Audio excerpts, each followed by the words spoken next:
Mac here. So guess what? I have a TV show now. But don't worry, I'm not giving up on YouTube.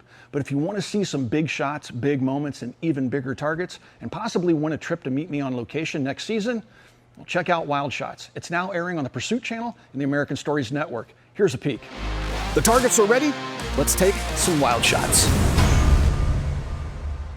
My 30-day exploration into firearms in the United States begins with the first English settlement that was permanent in North America, and that would be Jamestown, Virginia, founded in 1607. Here's an intriguing fact. If you were an able-bodied man living in colonial Virginia, you were required to join the militia and provide your own firearm. The settlers of Jamestown had to get here some way, and that some way was by ship. Now, in your mind's eye, you're probably envisioning the ships that they came across the oceans on as being these massive structures. In reality, they're about this big.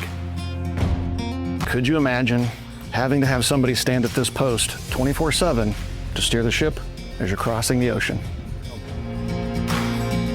The original site of Jamestown is just over my shoulder. We're going to travel over about a mile to the reconstructed Jamestown, where they built a perfect replica of the original site. Let's go check this out.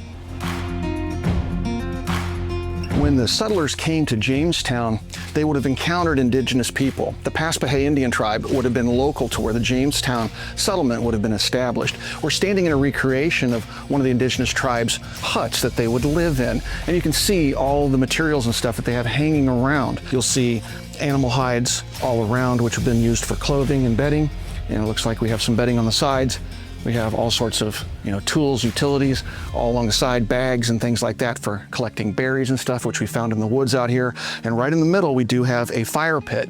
Up above, there is a flue, so the smoke would be drawn up. We have 4 openings that can be closed with little roll-down hatches, if you will. So it looks like the air can flow through and up. The heat would carry a lot of that smoke out of the home that we have here. One of the problems that the settlers would have faced is the inability to get natural resources, especially in the winter, so they would have to harvest things and then store those things so they could get through the really, really rough periods with that weather. So if you take a look at the building we're in now, this is a storehouse. So in these barrels, they would have, food and wines and things like that they would store, that they would collect throughout the year. Up top, you can see some tobacco leaves, it looks like, hanging up there. So they would, prepare themselves to try to weather the storm, as it were, because it was a very, very harsh environment for the English people that came here because they just weren't acclimated to it. You can watch the full episode right now at wildshots.tv/Mac.